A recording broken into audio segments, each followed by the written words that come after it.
1 kamili Afrika Mashariki, sawa na saa 12 Afrika ya Kati. Mpenzi mtazamaji, nafasi bomba sasa kufahamu taarifa habari kutoka pembe zote humu nchini, kaunti 47 na vile vile kutoka katika mataifa ya ulimwengu, ambapo tunakufahamisha vile vile kuna nini. Waandishi wa habari ripoti wameandaa, bila shaka minajili kubwa ni kukufahamisha. Mfasiri katika lugha ya alama ni Josephine Uko. Jina langu ni Emmanuel Terer. Tuanze moja kwa moja kuhusiana na taarifa. Naibu gavana wa kaunti ya Kilifi Gideon Saburi atasalia rumande hadi tarehe 15 Jumatano wiki ijayo, pale hakimu mkazi Rita Mwai atakapotoa hukumu ya ombi la upande wa naibu gavana, huku akiomba kuachiliwa kwa dhamana. Hakimu Rita alitupilia mbali ombi la ofisi ya mwendesha mashtaka ya umma. Mohamed Khatib Abdallah anaarifu. Hakimu Rita alitoa uamuzi huo akisema koti haijaridhishwa na upande wa mashtaka kutaka kumzuilia naibu gavana huyo, akisema itakuwa ni kinyume na sheria kwa naibu gavana huyo kuzuiliwa gerezani, kwani gereza halina vifaa muhimu za kukabiliana na maradhi haya ya corona. Was brought under the wrong provisions of the law. Section 28 of the act under which the application was brought has nothing to do with the isolation of patients. The section deals with the penalty for exposure of infected persons and things. The relevant section ought to have been section 27 of the Act. In conclusion, having considered the application, the supporting affidavit, the submissions, the relevant provisions of the law, and the international instruments applicable herein, it is my finding that the reasons given by the applicant do not warrant this court to place the respondent in isolation at the Manyani GK prison. It is my finding that the application dated 6th day of April this year lacks merit and the same is dismissed with causes. Vilevile Hakimu Rita wa Mahakama Kuu ya Mombasa aliwaomba umma kutozungumzia kesi hii hadi pale itakapotolewa uamuzi wake, huku akiagiza ripoti zaidi za kimatibabu ili kumsaidia kutoa hukumu ya kesi hii. The judiciary is an independent arm of the government and matters are dealt with and determined based on the evidence adduced, taking into account the facts presented before court and the law. The judiciary cannot therefore be directed on how to handle a matter. This matter shall be procedurally dealt with, and based on the evidence that shall be adduced, a proper and justifiable verdict shall be reached by the judicial officer who shall handle the matter without fear or favor of any intimidation. There is no need for the defense to panic. And lastly, since this matter is now properly before court, I urge all Kenyans to observe the sub judice rule, desist from making any comments in respect to this matter as to its merits or demerits. This is a matter that is live before court. Let the court deal with this matter without being perceived that it is under any duress on how to handle the matter. Ni afueni ya muda kwa naibu gavana wa kaunti ya Kilifi Gideon Saburi kujua kuwa tarehe 15 ya mwezi huu atapata dhamana ya kumweka huru, huku akisubiri hukumu ya kesi inayomkabili ya kukataa kujitenga, ili kama njia mojawapo ya kupambana na kusambaa kwa virusi vya corona. Kutoka majengo ya Mahakama Kuu ya Mombasa, ni Karifa runinga ya TV47, mimi ni Mohamed Khatib Abdallah. Huyo ni mwandishi wetu Mohamed Khatib Abdallah. Waziri wa afya kaunti ya Uasin Gishu amewataka wakazi mjini Eldoret kukomesha uvumi kuhusu kisa cha kwanza cha mgonjwa wa COVID-19 ama corona katika kaunti. Waziri huyo ameondolea wakazi hofu, akisema mgonjwa huyo amekuwa kwa karantini tangu kuwasili humu nchini kutoka ng'ambo na kutangamana na watu wengi, jinsi yanavyoarifu wanavyoeneza baadhi ya watu. Waziri wa afya kaunti ya Uasin Gishu amesema mgonjwa huyo hayuko katika hali mbaya na anaendelea na matibabu katika hospitali kuu ya mafunzo na rufaa ya Moi Eldoret. Tumeweza kufika kwake kama wahudumu wa afya, na tungetaka kuhimiza watu kuwa hakuna cause for alarm saa hizi, kwa sababu ako kwa nyumba yake peke yake na amekuwa kwa self quarantine for the 14 days yenye alitoka ng'ambo. Ameongeza kwamba wanaendelea kuwatafuta watu ambao huenda walitangamana na mgonjwa huyo tangu alipowasili humu nchini. Self quarantine kwa hiyo siku 14. Kuna wale ndio aliweza kukutana nao akisafiri kukuja. Hao pia tunafanya tracing ndio tuweze kuwapima na tuweze pia encourage wabaki kwa self quarantine before the results zitokezee. Haya yanajiri wakati ambapo kaunti jirani ya Elgeyo Marakwet ikiweka mikakati ya kuwapima wote wanaoingia kaunti hiyo ili kuzuia kusambaa kwa ugonjwa huo. Nashukuru gavana wetu na serikali kwa jumla, hasa Mr. Uru ametusaidia sana. Shida tu ni mask tulikuwa tunataka kama tutapata. Sasa vile bidhaa ni bei ya juu, sijui tutafanyaje. Waziri Rotich amewataka wakazi kukoma kupuuza maagizo na kanuni za Wizara ya Afya. Inaona wengine hapo wanatembea hawana masks, lakini tunaomba kila mtu awe na mask, waendelee pia kuosha mikono yao vile tulisema, kunawa mikono vizuri, na tunaomba tafadhali tusipeane uvumi ya uongo, kwa sababu tukipeana uvumi ya uongo tunaleta tetemeko bure kwa wengine. Ni jambo ambalo limeweza kuzua hofu katika kaunti hii na pia katika kaunti jirani, lakini kulingana na waziri wa afya kaunti hii ya Uasin Gishu Evelyn Rotich ni kwamba mgonjwa huyu ambaye alitoka taifa la nje hakuweza kutangamana na watu jinsi wengi wanavyodhania. Kutoka kaunti ya Uasin Gishu, mimi ni Calvin Chitwa. Asante sana Calvin Chitwa kwa taarifa hiyo. Kweli safari ya watu zaidi 100 kutoka kaunti ya Mombasa ilisitishwa mapema leo na maafisa wa usalama baada ya mabasi matatu waliokuwa wameabiri kunaswa katika moja ya vizuizi vya polisi huko Masinga, kaunti ya Machakos. Hayo yanajiri baada ya serikali ya kitaifa kuanza kutekeleza amri ya rais ya kutotoka au kuingia kwenye kaunti 4 nchini. Mabasi matatu yalikamatwa mapema leo na maafisa wa usalama kutoka kaunti ndogo ya Masinga, kaunti ya Machakos, walipopatikana wakisafirisha abiria kutoka maeneo ya Mombasa. Akithibitisha kisa hiki kwa njia ya simu, Charles Chacha, kamanda wa polisi Yata, amesema kuwa mabasi hayo ambayo yanamilikiwa na Daima Connections yalikuwa yamekwepa njia Nairobi na kupita njia mbadala ili kufika kaunti ya Embu. Tulipata habari kwamba kuna magari 4 zimetoka Mombasa zikiwa na abiria zikielekea upande wa Embu na Meru. Katika hiyo hali tulipata kuzizuia upande wa Kanyonyo na tumezirudisha kwenda Mombasa mahali zilikuwa zimetoka. Na sasa hivi tumeamua kuzirudisha na tutazisindikiza tukipeanana. Tutaenda tupeana Makueni teremshe mpaka Mombasa. Kwa ufupi ni hiyo, ni operation itaendelea namna hiyo mpaka siku 21 zitaisha. Tutaacha tulizume ile normal services kwa barabara. Basi hizo zilitumia barabara ya Kibwezi Kitui kutoroka vizuizi vya polisi wakiwa njiani kwenda Nairobi. Hii ni baada ya serikali kutangaza kutoingia na kutoka eneo la Nairobi ili kupunguza kuenea kwa ugonjwa wa corona. Kamishna wa kaunti ya Embu Abdullahi Galgalo awali alisema kuwa vyombo vya usalama vilikuwa gangare baada ya kupata taarifa kuwa mabasi yanasafiri kutoka Mombasa kuleta watu Embu. Galgalo alisema kuwa mipango ya wale ambao wanafikiria kutumia njia za mkato kuingia kaunti ya Embu watakuwa matatani, kwani watarejeshwa walikotoka. Na tumepanga mikakati yetu ya kutosha. Kama watu wanataka kufanya ukora, sisi tuko mbele na ukora yao. Mwege William, TV47, Embu.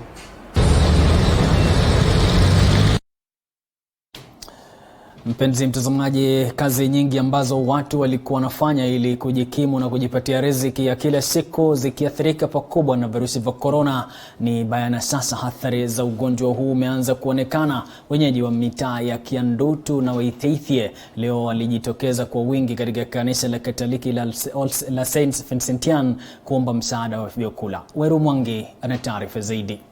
Ni kweli sasa athari za virusi vya corona vimeanza kudhihirika kufuatia kazi nyingi ambazo watu walikuwa wanajichumia riziki zao za kila siku kufungwa. Mamia ya wenyeji wa mitaa ya Kiandutu na Waithithie leo walimiminika nje ya kanisa la Katoliki la Mtakatifu Vincentian lililoko kwenye barabara kuu ya kwenda Thika baada ya kupata fununu kuwa kanisa hili linatoa msaada wa vyakula. Sasa mimi nikaambiwa eti hapa hivi ukikuja unaweza pata eti hata kama nikakilo kaunga. Sasa ndio nilitoka hapo, ndio hakuna mahali naweza enda eti kutafuta pesa ndio nipate chakula kulingana na ile kazi nafanyanga. Hali imefungwa. Sasa ndio unaona umenipata hapa hivi. Kiomba sasa Mungu sasa atende vile atatenda, tuone kama unajua sasa tubu hata utafute pesa zinakaaje, mtu anatafutianga tumbo. wazee kwa vijana na watoto, azimio lao likiwa ni kupata angaa kilo moja ya unga. Wengi tuliongea nao wakielezea magumu wanayopitia kuzilisha familia zao. Niko na watoto 5, mimi ni mtu wa kibarua, na kutoka wakati vibarua zilisimamishwa, wakati shule zilifungwa, mimi sijaingia kazi. So kwa saa hii niko na kibarua kizito, kwa sababu wanafanya kibarua ndio nalisha watoto wangu. Sasa hii sina mahali ninaenda na niko na watoto 5. Kuja hapa ndio at least nipate kama msaada, niende nipe watoto wangu chakula juu saa hii sina kazi. Hakuna kazi yenye tunafanya, hakuna kitu mtu anapata. At least tuone kama watoto wetu watakuwa juu tukikaa kwa nyumba tutakufia njaa. Na watoto hawana chakula, ndio maana tulikuja hapa tuone. Hapa tuliambiwa kuna chakula, tunangoja tuone kama tutapata. Inasemekana kuwa ni kweli kanisa hili lilipea watu wachache chakula hapo jana, ila wengi wakapata habari usiku, ikiwabidi kufika saa 12 leo asubuhi kujaribu bahati yao, ila wakafungiwa nje. Joseph Mushiri kutoka Kiandutu, aliyekuwa akifanya kazi ya kubebea watu mizigo, anasema kazi hiyo kwa sasa imeisha. Kwa sasa anaelezea jinsi atakavyofanya kulisha familia yake endapo hatapata msaada wote hapa kanisani. Sasa hapa hivi, kutoka hapa hivi mvua inanyesha, hatuwezi kosa mamboga hivi. Sasa mimi nitafuta maboga, hata kama imekojelewa, hata kama iko aje, bora tu Mungu tu aniangalie juu anajua na kule hiyo boga juu ukosefu wa chakula. Juhudi zetu za kuongea na kasisi anayesimamia kanisa hili ziligonga mwamba, huku tukifungiwa milango na mlinzi wa kanisa hili. Ombi la Wakenya hawa likiwa ni serikali iwape msaada wa dharura, wasife njaa. Kwa hivyo sisi tunahangaika sana wamama. Ukiwa uko mama peke yako, umeachwa na uko na watoto kama mimi, utawalisha aje bila chakula? Kwa hivyo hata kama tunaweza hata fungiwa ndani, wacha tupewe chakula, sisi tutakaa kwa nyumba. Bora chakula iwe iko. Tafadhali Mheshimiwa Uhuru, tunakuomba utusikie sauti yetu. Ni dhahiri kuwa sasa lazima serikali ianzishe mpango wa kuwalisha wananchi ili kuepusha na makali ya njaa. Kuna sasa wananchi hawa wamekosa vyakula na hawajui hatima yao. Nikiripotia runinga ya TV47 kutoka kanisa la Vincentian Dhika, mimi ni Weru Mwangi. Huyo ni mwandishi wetu Weru Mwangi. Bila shaka wengi wanaendelea kutuma arafa kupitia 2207 na vile kupitia Facebook. Mpenzi mtazamaji, niambie unatazama runinga ya TV47 ukiwa wapi? Bila shaka kuna mmoja anakwenda kwa jina la Abdalla Hamisi, anategea runinga ya TV47 akiwa Kalalweni. Fuata nyayo zake mpenzi mtazamaji. Amri ya kutotoka nje kati ya saa 1 jioni hadi saa 11 asubuhi iliyotolewa na serikali wiki iliyopita imewafanya wanabiashara kote nchini kufunga biashara zao mapema ili kutovunja sheria hiyo. Matumaini yao ni kuwa biashara zao zipo salama mikononi mwa maafisa wa usalama. Lakini wanabiashara katika eneo la Narok wanakadiria hasara baada ya kupata maduka yao yamevamiwa na bidhaa zao kuibwa. Lydia Gashomo ni mwandishi wetu. Wanabiashara hawa wanaonekana kupigwa na butwaa, wasijue la kufanya baada ya duka lao la kielektroniki kuvamiwa na majambazi. Kulingana na Kenneth Kibira ambaye ni mfanyikazi katika duka hilo, wamekadiria hasara kubwa, kwani bidhaa zenye thamani ya mamilioni ya pesa zilibiwa kwenye duka hilo. Hizi zote ni maloni tulikuwa tumechukua na hatujui tutalipa aje, kila kitu duka imebebwa everything, so hatujui tutamalizia wapi, tutaanzia wapi, tumalizia wapi. Loan nimechukua ya milioni 1. Sasa hii imebebwa hiyo milioni 1 yote, so sijui nitaanza kuilipa aje hiyo loan yenyewe. Mwenesi Musalia ambaye ni mmiliki wa duka hilo amesema kuwa ukosefu wa usalama kutoka kwa mabawabu ambao wamekuwa kifukuzwa na maafisa wa usalama nyakati hizi za marufuku ya kutoka nje ndio sababu kuu ya wizi huo kutekelezwa. Kuna curfew, watu hawezi jichungia, lakini sasa security agencies ndio wako huku nje, polisi, GSU ndio wanaweza tusaidia, na wale private tumeandika askari wanawatoa mbio hapa mbele za maduka. Sasa ni hao askari ndio wanaweza tuelezea ama wakatupea comprehensive reason kwa nini hizi duka zinaibiwa na zinavunjwa, lakini hawana ile speed ya kuattend ama kupata hao watu wanaiba.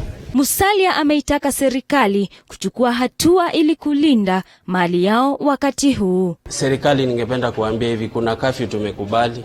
Corona ni hatari, yes, lakini sasa if they'll compromise security, watu wachie thugs, hatuko safe. Akithibitisha hili, OCPD wa Narok Kaskazini Frederick Shiundu amesema kuwa uchunguzi unaendelea wa kuwatafuta washukiwa wa wizi huo. However, we don't want to preempt anything because we are following up to establish precisely what could have happened. Let the members of the public be supportive of the police. Let those who have property of such a magnitude ensure that they have deployed their private security, because the police are not out there to secure individual property, because we have to move around securing every place, but we cannot be at a specific shop or premise. Ikumbukwe marufuku ya kutoka nje yaliwekwa na serikali ili kupunguza kusambaa kwa virusi vya korona nchini. Lydia Gashomo, TV47. Kuna arafa moja kutoka kwa Ngugi, anasema habari ya terere. Kufahamisha kwamba ni terer, hakuna hii mwisho, lakini asante sana kwa kufuatilia runinga ya TV47. Moja kuna anaitwa Maina Francis Karish kutoka Kirinyaga Kianjege, na vile vile Liz Mukami kutoka Isiolo. Kuna moja Huntington Edagwa anasema Wakenya wasikii lakini wazingatie, wakwepe kuchukulia hivi swala la corona. Mpenzi mtazamaji, endelea kumimina arafa kupitia 22047 na vile vile kupitia Facebook TV47 Kenya. Mara moja ndapokuwa hewani tutakaporudi kutoka katika mapumziko. Kumbuka kwamba uko na mimi Emmanuel Terer, na vile vile mfasiri wa lugha ya alama ni Josephine Uko.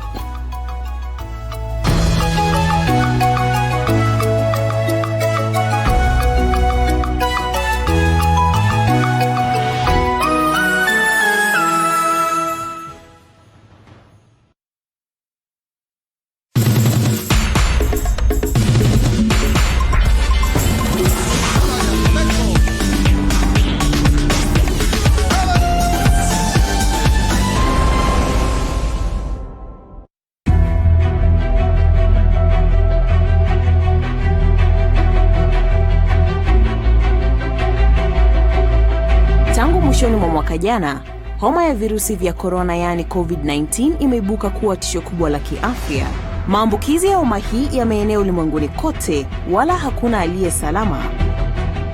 Serikali kupitia idara ya afya imeweka mikakati, miongoni mwao ikiwa uchunguzi wa homa ya corona miongoni mwa wasafiri katika mipaka yake yote kote nchini.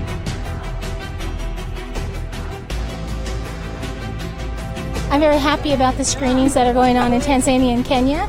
I think it's very proactive that you're thinking about stopping it at the border so that it does not spread. Inatisha kufikiri kukohoa tu kidogo kwa mazingira haya unaweza sababisha mlipuko wa homa hii usio na kifani.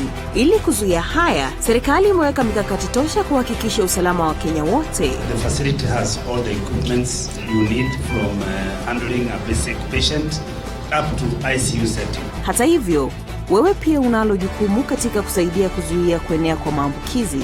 Citizen responsibility is the key to the success of this initiative and these measures. Let's all do what we have to do individually. And this is how we are going to defeat this disease. It's just our general hygiene, okay?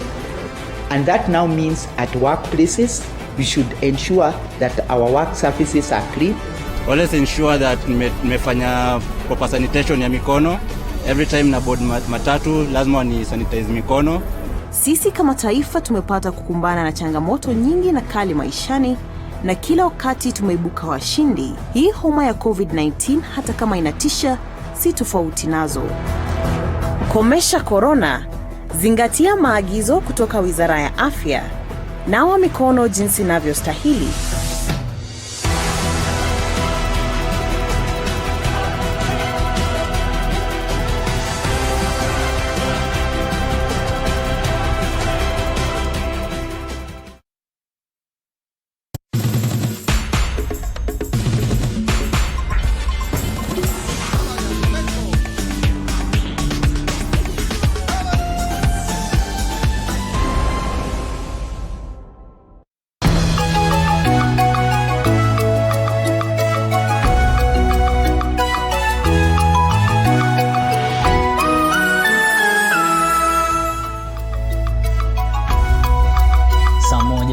dakika 18 Afrika Mashariki. Mpenzi mtazamaji, asante sana kwa kusalia nasi. Rastas Ngoma, asante sana vile vile. Suleiman Juma, unatazama jiunge nasi kupitia 22047 na vile vile kupitia Facebook TV47 Kenya. Tuzungumze pamoja. Taifa likiendelea kudhibiti virusi vya corona, waziri wa afya amesema kwamba visa vipya zaidi vya corona vipo na kufikisha idadi ya 184. Akitoa ripoti hiyo, amesema kuwa Wakenya wameanza kufuata maagizo inavyostahili na kuwataka kuendelea hivyo ili kudhibiti maambukizi zaidi. Kwingineko, naibu wa rais Daktari William Ruto amedokeza kuwa serikali inajizatiti kukabiliana na corona nchini. Aidha, amewahimiza Wakenya kuzingatia maagizo ambayo yametolewa na Wizara ya Afya. Katika taarifa ya kila siku kuhusu virusi vya corona nchini, waziri wa afya Mutahi Kagwe ametangaza visa vipya 5 zaidi nchini na kufikisha idadi ya visa 184 ambavyo vimeweza kudhibitishwa hadi sasa. The last 24 hours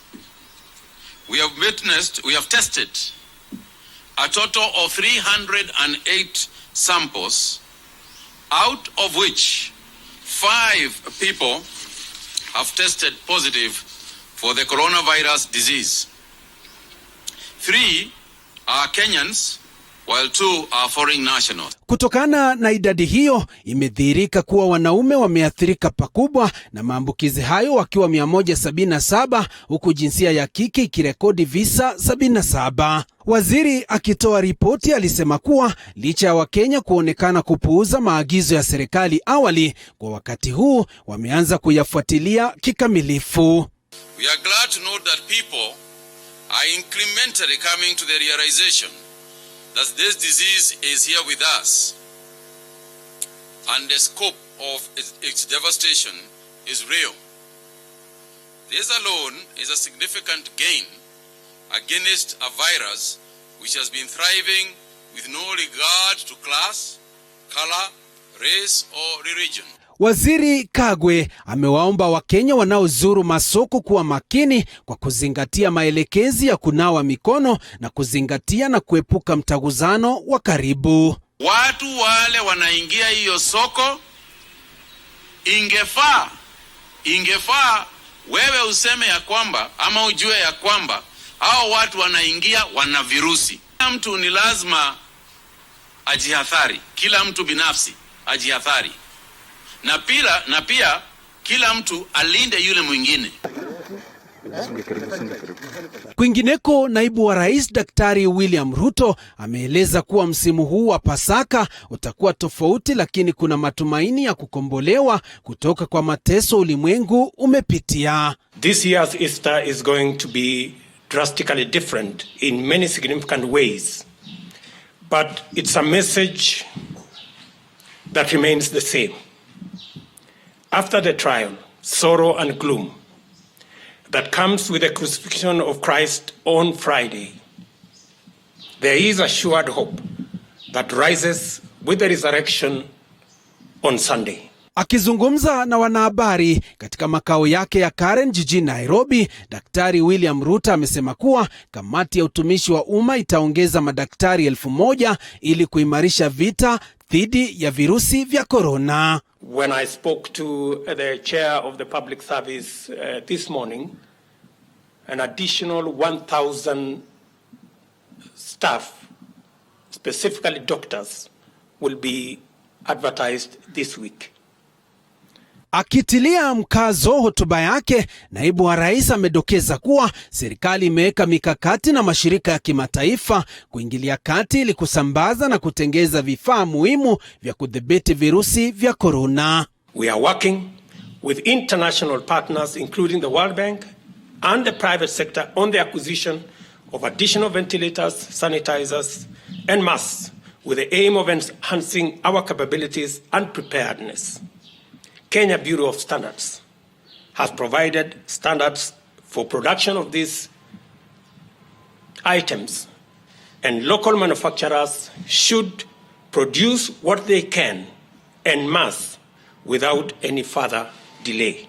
Kila Mkenya akionekana kujizatiti kusalia nyumbani, Ruto amewahakikishia kufuata maelekezi ya serikali na Wizara ya Afya ili kukabili janga hili la kimataifa. To protect ourselves, every Kenyan should go the extra mile and perform the patriotic duty of ensuring that their families, their friends, workmates and neighbors adhere to these protocols as issued by government from time to time.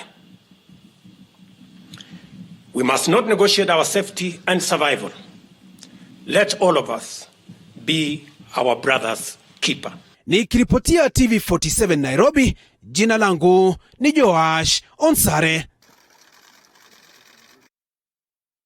Huyo ni mwandishi wetu Joash Onsare. Muungano wa wauguzi na wahudumu wa afya ukiwemo maafisa wa kliniki kwenye kaunti ya Trans Nzoia umeitaka serikali ya kaunti hiyo kuwasambazia vifaa vya kuwakinga dhidi ya maambukizi ya virusi vya corona wanapowashughulikia wagonjwa hospitalini. Mwanahabari wetu Boniface Barasa ana utathmini wa hali ya juu. Wauguzi hao waliojawa na ghadhabu wamesema kwamba ukosefu wa vifaa hivyo muhimu kuna hujumu utendakazi wao kando na kuhatarisha maisha yao na maisha ya familia zao. Willy Sifuna ni katibu wa muungano wa wauguzi tawi la Trans Nzoia. The health workers are being forced to attend to patients without proper personal protective equipment. And in this case, we are risking ourselves plus our families. This government, we don't know what preparedness they made. We heard just from the word co that there was an executive order from His Excellency the Governor. What preparation did they make that they never even acquired a small amount of the PPEs or the personal protective equipment? The county is below expectation in terms of preparedness to fight this pandemic. Number two, we are saying this is a demotivated workforce working during a time where we have a very infectious disease, because until now we have not seen our salaries in our accounts. Wetu ambao wanahudumu katika Wizara ya Afya, kila mmoja awe na mafunzo ndio waweze kuwa na uwezo wa kuangalia wagonjwa. Pili, wawe na vile vifaa vya kuwazuilia kuambukizwa magonjwa na wale watakuwa na vile virusi. Kando na kutosambazwa kwa vifaa hivyo muhimu, wahudumu hao wa afya wamelalamikia kutolipwa mishahara yao, hivyo wanapitia wakati mgumu katika kukimu mahitaji ya familia zao. Geoffrey Nyongesa ni katibu wa muungano wa maafisa wa kliniki. So we are just calling upon the county that to come forth, failure to which we are going to tell our members 48 hours if salaries will not have reflected in our account. Take this matter, that we are going to tell our members, stay at home, stay safe and stay at home. We are using border borders, we are using public means, but we are not safe. We were requesting the county government of Trans Nzoia. All these other ministries have closed their services or their services are at a go slow. If they can provide for us means of transport from our respective places of stay, we will appreciate and then they take us to our respective places of work. Aidha, muungano huu umewataka wanachama wake kutoendelea kuhatarisha maisha yao endapo serikali ya kaunti itadinda kusambaza vifaa vya kuwakinga dhidi ya maambukizi ya COVID-19. We shall no longer risk our members. And this case we are advising our health workers from subordinate. If you see somebody whom we suspect that is a victim of coronavirus, we want to tell them to desist kuenda karibu na yeye. Let us keep distance the way we are advising the members of the public. We cannot risk because we are not unique. Kwa wafanyikazi wote wa county hii kutokea sweeper mpaka juu, kama itakuweko kwa masaa 48, nafikiria ni governor, county secretary ndio watakuja kutimiza kazi yao, maana hawa ndio waliapa watalinda wananchi. Ukosefu wa vifaa muhimu ikiwemo barakoa umetaja kutatiza utendakazi wao pamoja na maisha yao na maisha ya jamii yao. Hivyo basi kilio chao ni kwa serikali ya kaunti kuhakikisha kuwa inaingilia kati na kudhibiti hali ili angalau kwa pamoja kuweza kuangamiza janga la corona badala ya janga hili kuliangamiza taifa hili. Boniface Barasa, TV47, gatuzi la Trans Nzoia. Huyo ni Boniface Barasa kutoka Trans Nzoia. Baadhi ya viongozi kutoka kaunti ya Bungoma wanaitaka serikali ya kaunti hiyo kuondoa utozaji ushuru kwa wafanyabiashara wadogo, wakati huu taifa likiendelea kupambana na janga la virusi vya corona. Wanji Sostin anaarifu. Akiongozwa na mwakilishi wadi wa Ghalaba Majimbo Okumu, anasema kwamba hali ya uchumi kwa mwananchi wa kawaida imekuwa ngumu, huku taifa likiendelea kung'ang'ana na vita dhidi ya corona. Utoaji wa ushuru kwa wafanyabiashara wote katika kaunti ya Bungoma, kwa vile hali sio nzuri, biashara vimerudi chini na watu wetu wengi, wale wa mama mboga na wale ambao pia wa maduka, county government ya Bungoma isitishe kutosha ushuru kwa muda wa miezi kama 3 mpaka wakati ule mambo ya corona yatakapopunguka. Na hili sio hata ombi, hili tunataka litekelezwe mara moja, kwa sababu sehemu zingine ukiangalia kaunti zingine watu governors wengine wamechukua hiyo njia, na tunataka pia governor wa Wycliffe Wangamati achukue njia ya kutoa ushuru mara moja kwa wafanyabiashara wetu. Hata hivyo, Majimbo yamemrai Gavana Wycliffe Wangamati kutimiza ahadi alizowapa wananchi wakati wa kampeni, mojawapo kutolipa ushuru wa wafanyabiashara wadogo. Kwa ni ahadi yake wakati wa kampeni ya kwamba watakuwa wanalipa ushuru. Sasa mbona sasa saa hizi wakati kuna corona imekuwa vigumu sana kwake kutoa directive ya kwamba wasilipe ushuru. So tunataka ushuru utolewe mpaka mambo ya corona ishe. Kwa upande wake, diwani mji wa Bungoma Joseph Maguda amedokeza kwamba kama njia mojawapo ya kukabili janga la corona ipo haja ya kuwapa maafisa wa kutoza ushuru barakoa na hata vilevile kuwapa mafunzo. Mbali na hali ya kusimamisha ushuru, tunataka pia wale ambao wanaokota huo ushuru, sababu ni wafanyikazi wa county, hawajapewa hata vifaa. Hawajapewa vifaa vya kujikinga kutokana na ugonjwa huu wa corona. Tunaomba, kwa sababu hawana hivyo vifaa, ni rahisi sana hao kuambukizwa hata ugonjwa. Kwa hivyo heri ushuru huu usimamishwe ili tuweze kuona kwamba wamama wanapata afueni na pia wafanyikazi wa kaunti pia wanapata afueni. Wanji Sostin, TV47, Bungoma. Tukitoka Bungoma, mpenzi mtazamaji, tufululize moja kwa moja hadi Kisumu. Serikali ya kaunti ya Kisumu kupitia gavana wake Peter Anyang' Nyong'o hivi leo imezindua mpango wa kuchangisha kima cha shilingi milioni 800 zitakazosaidia kupigana na janga la virusi vya corona katika kaunti hiyo. Daniel Dembede anaarifu.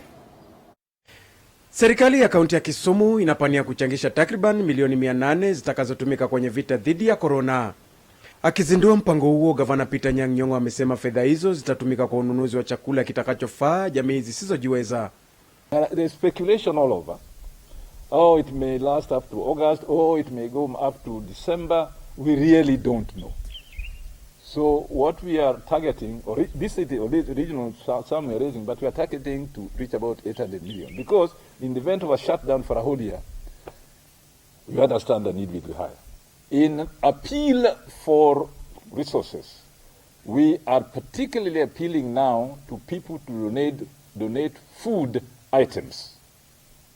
We are going to get a go down through the kind offices of Mr. Bire, where all this will be taken and stored for distribution. Aidha, ameongezea kwa sasa kuna uhaba wa wauguzi katika kaunti hiyo zaidi ya 8,000, ila wanaimani changamoto hiyo itatatuliwa. We have a shortage of about 8,000 nurses. But that's the ideal. We know that we'll never reach the ideal, so we shall try to use what we have the best way possible. One way is by introducing electronic health records, which we are implementing. Hayo yakijiri, wahisani wa kanisa la Katoliki wametoa msaada wa vifaa vya kujikinga na virusi vya corona katika hospitali ya kaunti kama njia mojawapo ya kusaidia kaunti kwenye vita vya kupambana na virusi vya corona. We decided to do this small token of support for the county of Kisumu because this is where we also work at the moment. And as the chief officer is asking, resources are few and far between. If something come into our hands, definitely we will share. Country governments are not adequately funded, to really positively contain such a huge and serious pandemic. We need support from all quarters. Daniel Dembede, TV47, kaunti ya Kisumu. Mpenzi mtazamaji kupitia Facebook TV47 Kenya, kuna Arafa kutoka Munyiri Waya anasema wanaoiba wakati huu wakemewe pakubwa. Huntington vile vile anasema ni uchungu sana kuona mtu amekopa pesa kisha apate mtaji lakini naibiwa. Ni taarifa yake Gashomo bila shaka. Naipata taarifa kwa njia bomba sana Emmanuel, kwa kweli kuna umakinifu katika taarifa za TV47, nashukuru sana. Ni Dan Kibeta akiwa Eldoret. Kuna Bakari pia anasema yupo karantini Pokot Magharibi akiwa na Jemo, Jeden, Amos na Mwangi. TV47 tuko pamoja. Na vile vile kuna moja kabla tuende katika mapumziko anasema nafurahia jinsi mnavyochambua habari kwa undani hadi tamati. Ni Emmanuel akiwa Migori. Asante sana mpenzi mtazamaji, endelea kutuma arafa kupitia 22047. Unambie kama unatumia Signet sasa hivi tujue unapata kingamuzi hicho ukiwa wapi. Bila shaka aliye katika ufasiri wa lugha ya alama ni Josephine huko, lakini tuende katika mapumziko. Jina langu ni Emmanuel Terere.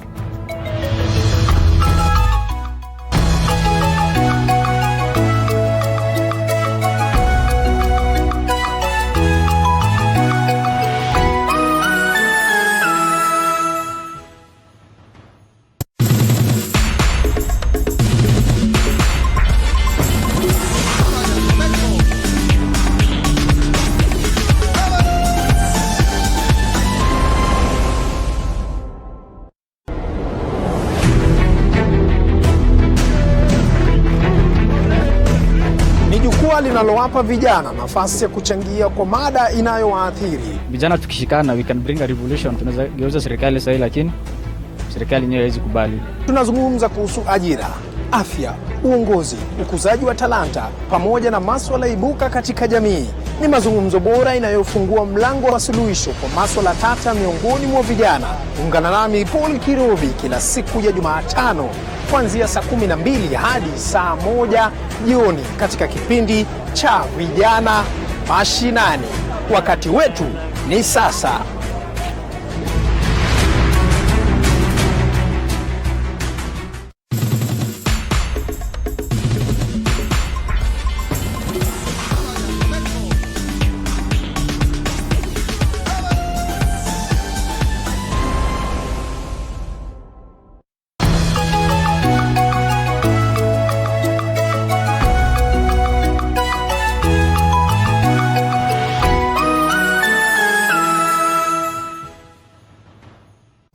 Mpenzi mtazamaji, asante sana kwa kusalia nasi. Unatazama Upeo wa Runinga TV47, uko na mimi Emmanuel Terere na vile vile Josephine huko katika ufasiri wa lugha ya alama. Wakazi wa kaunti ya Wajir wamelalamikia hali duni ya umeme. Kaunti hiyo imekuwa ikitatizika kutokana na ukosefu wa umeme, wengi wakiwalaumu viongozi wao kwa kukosa kufanyia kazi haswa na kutimiza juhudi kunradhi.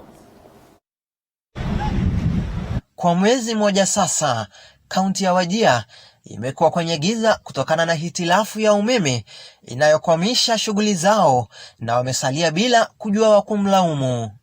As you are aware, for the last 4 years we have experienced a shortage of power in this town. The deputy president of this country told us in 2016 that Wajir will be connected to the national grid a year from then. 4 years down the road, Wajir people are still languishing. Mwaka mmoja uliopita, naibu wa rais William Ruto akiwa ziarani katika kaunti ya Wajir alitoa ahadi ya kurekebisha hali duni ya nguvu za umeme, lakini hilo kulingana na wakazi halijatendeka. Mambo ya stima ya tauni hii ya Wajir, kufikia Jumatatu tutakuwa tumekamilisha installation ya generator ingine ya 1 kilowatt ambayo itahakikisha ya kwamba tauni hii 24/7 haitakuwa tena na mambo ya rationing ama blackout. Wakazi hao wameshindwa kutumia simu zao kwa malipo, haswa wanaponunua bidhaa jinsi ilivyoagizwa na Rais Uhuru Kenyatta ili kukabili virusi vya corona, kwa sababu chaji za simu zao huisha haraka. We were told not to transact business using money. Instead, we should use mobile money transactions. Phones are not charged. How do you do mobile banking? How do you transact money using your mobile phone? And we are telling Kenya Power that they have destroyed the middle-level business, the big businesses, the 80% or 90% of small businesses in this town. Baadhi ya wakazi wa Wajir wanakielekeza kidole cha lawama kwa viongozi waliowachagua, wengine wao wakiomba serikali kutimiza ahadi iliyotoa. Tuko faraka kwa sababu uongozi mbaya uliochagua bunge hawataka kuongea mambo shida zetu. It is also a problem again to face a blackout in a big town like Wajir town. Therefore, we are still making requests to the authorities to end that crisis. Ni ombi la wakazi wa Wajir kupata haki sawa na Wakenya wengine na kupata umeme wa kutosha na wa kudumu ili hali yao ya kimaisha imarike. Wameomba pia kampuni ya nyaya za umeme almaarufu KPLC kubadilisha mwendo wao na kuwahudumia wakazi wa Wajir bila dosari. Isadin Haji, runinga ya TV47, kaunti ya Wajir. Kutoka kwake Isadin Haji, tufululize moja kwa moja hadi Kakamega. Wakenya watakaoshukiwa kuwa na virusi vya korona na kutengwa katika taasisi za elimu zilizotengwa kote nchini watagharamia muda wao katika hifadhi hizo, kwani serikali haina vifaa vya kutosha na muhimu wa kuwapa hifadhi katika taasisi hizo. Hayo ni kwa mujibu wa mwenyekiti wa baraza la magavana aliyepia gavana wa Kakamega Wycliffe Oparanya katika hotuba yake ya kila wiki kwa waandishi wa habari. Mulindikeri alihudhuria hafla hiyo na hii hapa taarifa yake. Akihutubia waandishi wa habari katika makao makuu ya kaunti ya Kakamega baada ya kupokea msaada wa barakoa na vieuzi itakayowafaa wenyeji wa kaunti hii, Gavana Wycliffe Oparanya ameeleza kuwa uga wa michezo wa Buhungu umetengwa kuwa sehemu maalum ya kupuliza magari ya abiria dawa zinazoingia na kutoka mjini humu ili kuzuia kukuza virusi vya korona. Buhungu Stadium parking area has been converted into a fumigation point for matatus. All matatus have to be fumigated, those coming in and out of the county. Hadi kufikia sasa zaidi ya wakazi 47,000 wamepimwa kubaini endapo wameathirika na virusi vya homa ya korona hapa Kakamega, huku 11 wakisalia kwenye karantini, wakati matokeo ya chembe-chembe ya damu ya wengine wawili yakisubiriwa kudhihirisha iwapo wameathirika. The county has enhanced screening exercise and a total of 47,377 people have been screened. 20 suspects have had their samples tested and 18 of them tested negative. We are still awaiting results of the other 2. The total number of people under isolation is 11. Gavana wa Kakamega aliyepia mwenyekiti wa baraza la magavana ametetea hatua ya wenyeji kulipishwa fedha wanapojiunga katika shule ambazo zimetengwa kama sehemu za karantini. This month is going to be a very difficult month. This month and probably next month. We have not reached the height yet of this problem. And you can see what is happening in USA. It can happen to us, and then we fight on. 2 boarding schools have been identified as directed by the National Coordinating Committee. 2 boarding schools in every sub-county. Now what we are doing, we are preparing to equip them as required. We have no resources at the county level to do that particular exercise. But we are hopeful that what we are doing at the national level and maybe few resources at the county level, we can operationalize those isolation boarding school. Kaunti ya Kakamega ni mojawapo ya kaunti ambazo matumizi ya nguvu kupita kiasi kutoka kwa maafisa wa polisi yamesababisha maafa ya watu wawili, huku wengine 4 wakiuguza majeraha. Kamishna wa kaunti hii Pauline Dola hata hivyo amewatahadharisha maafisa wa polisi watakaokiuka sheria zilizopo wakati wa kutekeleza amri za serikali kuwa watakabiliwa na mkono mrefu wa sheria. It's very unfortunate that we lost another young man this week in Mumias when there was a fracas. We were told this young man had a problem. He was asthmatic and he inhaled the fumes from the tear gas. It's very unfortunate that that happened, but we are trying to appeal to the public that it's a directive from our county government and the national government that all open markets should be closed. Viongozi wa kaunti hii pamoja na wahisani wamesaidia kaunti hii kuweza kupata vyeyuzi na barakoa ili kusaidia kukabili janga la corona. Nikiripotia runinga ya TV47 nikiwa mjini Kakamega, jina langu ni Mulindi Kerry.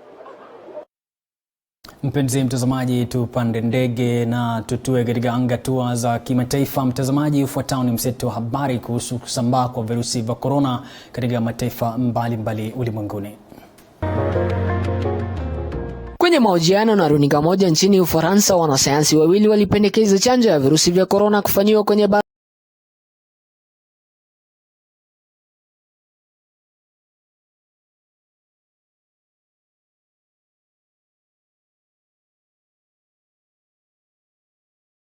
litatumika kufanyia majaribio ya chanjo hiyo, na shirika hilo litafuata sheria zote katika kufanya majaribio ya chanjo ya virusi vya corona.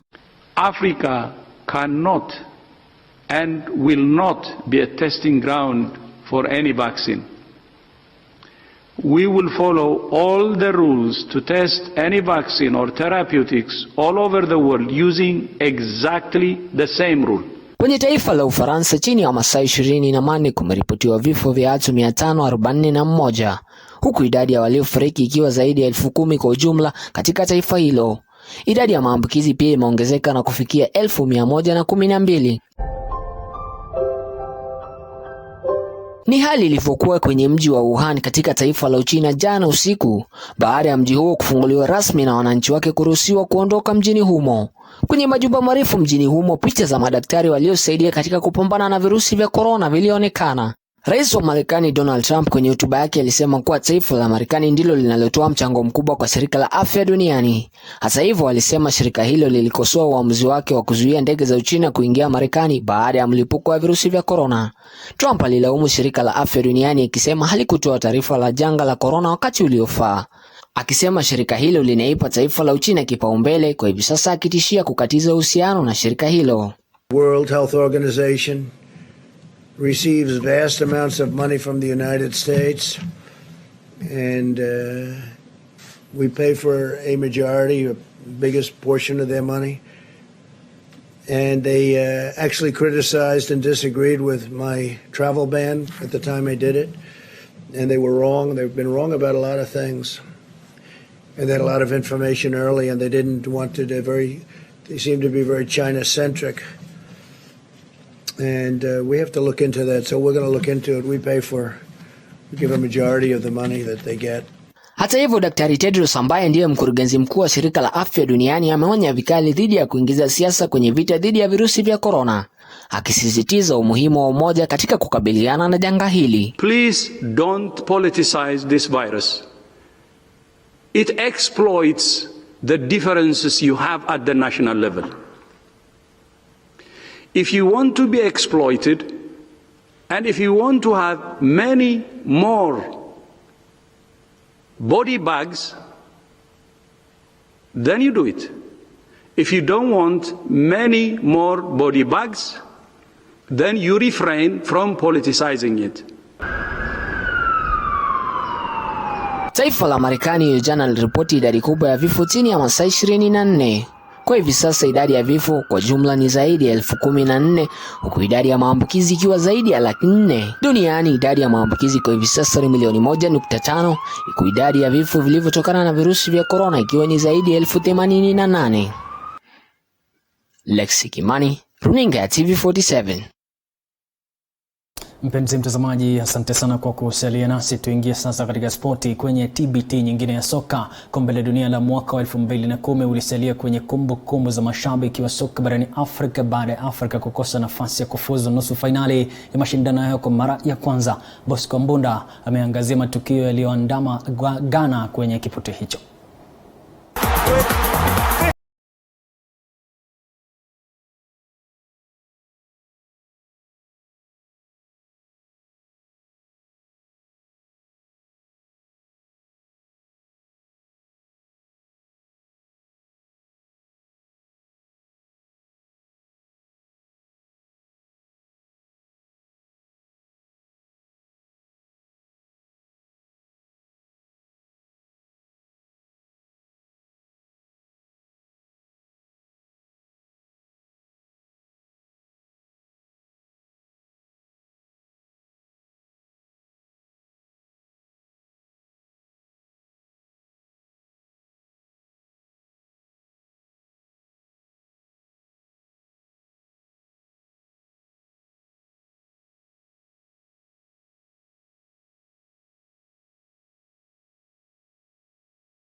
Kwa hakika naunga mkono hoja ya uza mboga kuwa na uangalifu. Kuna moja nasema chamge terere ya muna chamge.